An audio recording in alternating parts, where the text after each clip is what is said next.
Improvement کی ضرورت ہے. وہ چھوٹی چھوٹی چیزوں پہ ہم الجھ جاتے ہیں اور جو اصلی کام ہے اس کو ہم بھول جاتے ہیں نا. ہمیں جو ہے آپ کے پورے سیکٹرز جو ہیں اس وقت انڈر پریشر ہیں. ایگریکلچر پچھلے سال آپ نے دیکھا کہ اس میں ہمارے خاص کر کراپس جو ہیں, کوئی بھی کراپ اٹھا لیں, وہ سارے کے سارے کریش کر گئے. جی اس کے لیے کوئی انسینٹیو نہیں دیا. اسی طرح سے میجر لارج اسکیل ڈکلائن ہے اس میں مینوفیکچرنگ اور جو ہے, نیگیٹو گروتھ ہے اس کی. ہاں تو لارج اسکیل مینوفیکچرنگ اس کو کور اپ کیا ہے. کہیں کہہ رہے ہیں کہ لائف اسٹاک بڑھ گیا, کہیں کہہ رہے ہیں ایس ایم ای بڑھ گئی, جس کی کوئی ایمپیریکل ایویڈنس نہیں ہے. تو یہ نمبر ہی سارے جو ہیں وہ کوشچنبل اس طرف سے ہو جاتے ہیں. پھر پالیسی میں انکنسسٹنسیز ہیں. ایک طرف آپ کہتے ہیں ہم کلائمیٹ پہ, تقریباً ایگریکلچر پہ بھی یہی ہوتا ہے, رپ سروس کہ جی ہمارا بیک بون ہے. بیک بون کو تو آپ نے توڑ دیا, تیری کمک توڑ دی. تو دوسرا کلائمیٹ کی طرف جاتے کہ جی ہم تو بہت کچھ کر رہے ہیں, اور آخر میں کیا نتیجہ نکلتا ہے, 18% سولر پہ آپ نے لگا دیا اور ٹیکس.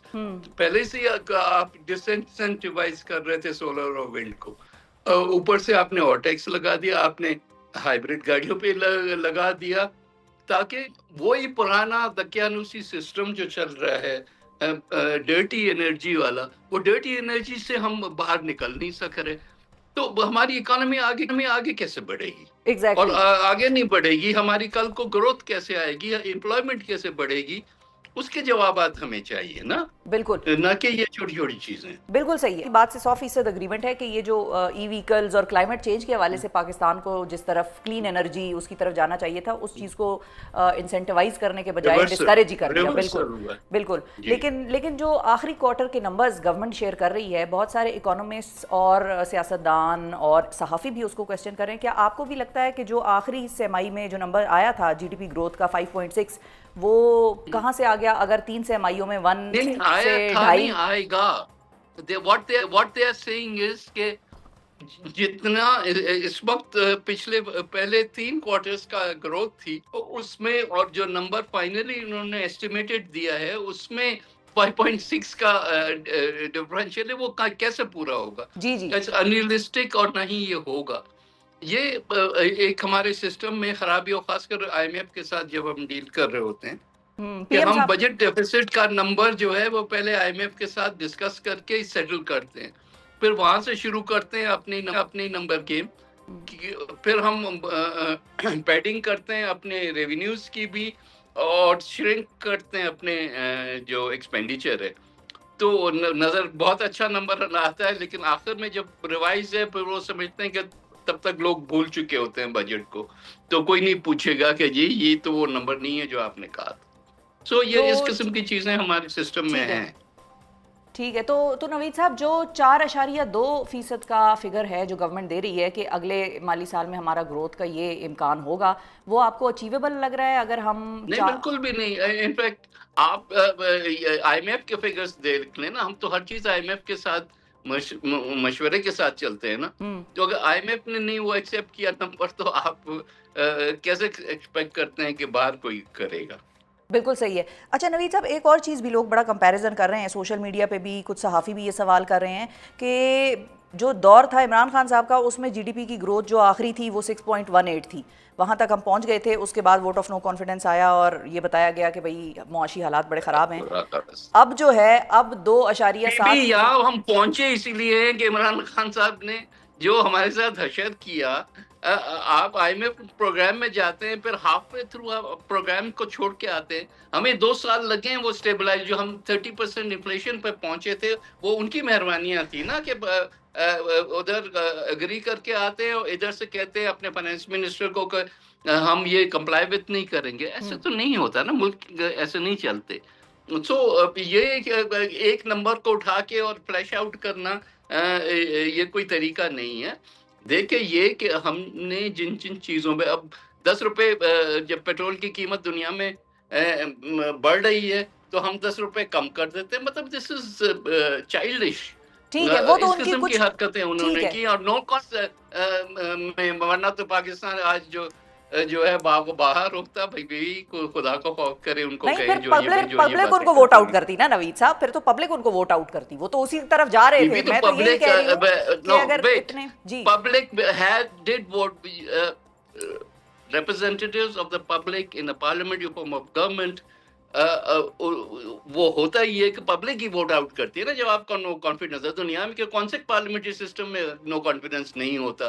کہ یہ کوئی عجوبہ ہے کہ کہتا ہے کہ میرے خلاف اگر نو کانفیڈنس ہوا تو اس کا مطلب پبلک نہیں ہے. We represent the public speaks through its representatives in the ٹھیک ہے، assembly. یہ کانسٹیٹیوشن ہے ہمارا. ٹھیک ہے، یہ کہاں سے ہے کہ پبلک ووٹ آؤٹ کرتی؟ ٹھیک ہے، اگریڈ. یہ تو پبلک ہی اگر تھی. وہ صحیح ہے، آپ کی بات بالکل صحیح ہے. یہ تو کوئی پریزیڈنشل فارم آف گورنمنٹ نہیں ہے کہ جی 4 سال کے بعد جب پریزیڈنشل الیکشن ہوگا تو پھر اس وقت لوگوں کو چانس ملے گا ووٹ کرنے کا. No, you have majority in the assembly, you are the prime minister. You lose that majority, you no longer are the prime minister. ٹھیک ہے، وہ بات صحیح ہے آپ کی، لیکن میں جو سمجھنے کی کوشش کر رہی ہوں وہ یہ ہے کہ اگر ان کا 6.18 جی ڈی پی گروتھ کا ریٹ ٹھیک نہیں تھا تو پھر آج 2.7 کا تو کیسے ہم گرا ایکسیپٹ تو کرتے ہیں؟ کیوں پھر یہ بھی دیا نا گرا دیں اس کے پھر. بعد کی پالیسیز کی وجہ سے نا. آپ کو اسٹیبلائزیشن چاہیے تھی کیونکہ آپ کے ریزروز گر رہے تھے، آپ کے ہر جو نمبر تھا وہ گرا. تو میں نے بتایا کہ انفلیشن وہ تو ہر ایک کو، آپ کو، آپ کے پڑوسی کو، ہر ایک کو افیکٹ کرتا ہے نا کہ انفلیشن ریٹ جب اتنا ہائی ہو جائے. لیکن بات یہ کہ ہر چیز کا ایک لیگ ہوتا ہے. آپ آج پالیسی دیتے ہیں، اس کا چاہے وہ 6 مہینے کے بعد ہو یا 2 سال کے بعد ہو، افیکٹ آتا ہے نا. تو stabilization was very important. Growth اس کے بعد آئے گی. تو اس حد تک اس گورنمنٹ کو ضرور کمنٹ کریں گے کہ انہوں نے اسٹیبلائزیشن کی. انہوں نے جو ہماری مین جو ایریاز تھے، انٹرسٹ ریٹ ہے، انفلیشن ہے وغیرہ، اس میں آپ نے دیکھا کہ ایک اسٹیبلٹی آئی ہے نا. تو یہ ایسا تو نہیں اچیو ہوتا، اس میں ٹف ڈیسیشنز لینے پڑتے ہیں. اس میں ظاہر ہے کہ کنسسٹنٹ رہنا پڑتا. ہم میں سے کسی کو بھی پسند نہیں تھا جو میجرز لیے جا رہے تھے، لیکن it was a better medicine. دوائی کڑوی ہے تو کڑوی کھانی پڑے گی نا ٹھیک ہونے کے لیے. ٹھیک ہے، ٹھیک ہے، بالکل صحیح ہے. مطلب آگے بھی معاملات خراب ہوں تو پھر وہ کڑوی دوائی دوبارہ بھی کھائی جا سکتی ہے نا، یہ پوچھ رہی ہوں میں. Absolutely. So you have to be consistent. اگر آپ آج یہ کہنا چلو یار اگلے سال ہم 10% گروتھ پہ چلے جائیں گے، وہ جا تو سکتے ہیں آپ ہر چیز کو کھول دیں، پھر لیکن اس کا جو نتیجہ ہوگا وہ کیا ہوگا. تو اچھا آپ ٹھیک آہستہ ہے، آہستہ چلیں. ٹھیک ہے. اچھا، کمنگ اور بیک ٹو دا بجٹ، نوید صاحب، آپ کے نزدیک کیا یہ ایک جو ریلیف والا بجٹ ہے کہ جس کو گورنمنٹ کلیم کر رہی ہے کہ جس میں انکم ٹیکس سلیب ریٹ جو ہیں وہ کم کیے گئے ہیں، مگر ساتھ ہی اگلے سال کے دوران پیٹرولیم لیوی میں 22 روپے فی لیٹر کا اضافہ بھی تجویز کیا گیا ہے، تو کیا یہ حکومت عوام کے ساتھ کوئی ہاتھ تو نہیں کر رہی؟ مطلب کہیں یہ آؤٹ ہوئے تو نہیں کر جائے گا، یا یہ ٹھیک ہے؟ دونوں چیزوں پہ میں کمنٹ کرتا ہوں. پہلی اچھا، چیز تو یہ کہ سو کالڈ ریلیف جو ہے، چاہے وہ تنخواہوں کے انکریز ہے، چاہے وہ ٹیکس بریکس ہیں، بہت نامنل ہے. اچھا، آپ کو شاید محسوس بھی نہ ہو کہ آپ کے ڈے ٹو ڈے میں کہ جی چلو اب ہمارے پاس زیادہ پیسے ہاتھ میں آ گئے. وہ ہارڈلی انفلیشن کے ریٹ پہ وہ چل رہا ہے. So it really will not have that much of an impact on a household budget. تو وہ تو وہاں تک ٹھیک ہے. بس یہ ہے کہ آپ کو اور نیچے گرنے سے روک دیا، ایک حد تک آپ کو اسٹیبلائز کر دیا. جہاں تک پیٹرولیم لیوی کا تعلق ہے، انہوں نے کہا 24 روپے تو ایک دم نہیں بڑھ رہے. انہوں نے 24 آہستہ روپے آہستہ. کی جی جی سیلنگ مانگی ہے تاکہ وہ جب بھی ان کو ضرورت ہو تو اس کو بڑھاتے جائیں. اس کے علاوہ انہوں نے کاربن لیوی 2.5% بھی 2.5 روپے بھی لگائی ہے. جی. تو ایسے تو جب فائنلی حساب کریں گے تو کافی کچھ سے آپ کی جیب سے نکلے گا going in a different direction. مطلب وہ ایفیکٹ کینسل ہی ہو جائے گا ریلیف کا؟ میرا خیال ہے کہ شاید اس سے بھی زیادہ ہو. ٹھیک ہے، آپ کے جواب میں بہت کچھ چھپا ہوا ہے نوید صاحب، ہم سمجھ گئے ہیں. مزید اس پوائنٹ کو نہیں کرے دیں گے. سندھ کی طرف آتے ہیں. سندھ کی طرف سے پیپلز پارٹی کا یہ موقف ہے کہ بھئی K4 کے حوالے سے بجٹ یا حیدرآباد سکھر موٹر وے کے حوالے سے بجٹ جو ہے وہ ناکافی ہے، صوبوں کو پیسے زیادہ دیں. جبکہ کل ہمارے پاس ایک حکومتی نمائندے تھے نون لیگ کے، وہ یہ کہتے ہیں کہ وفاق جو ہے اس کے پاس تو اپنا بڑا لمیٹڈ فنڈ ہے اور ہم 1000 ارب پہ خود گزارا کر رہے ہیں، تو صوبوں کو تو جو ہم دے رہے ہیں وہ بہت زیادہ دے رہے ہیں، صوبے اپنی ٹیکس کلیکشن بہتر بنائیں.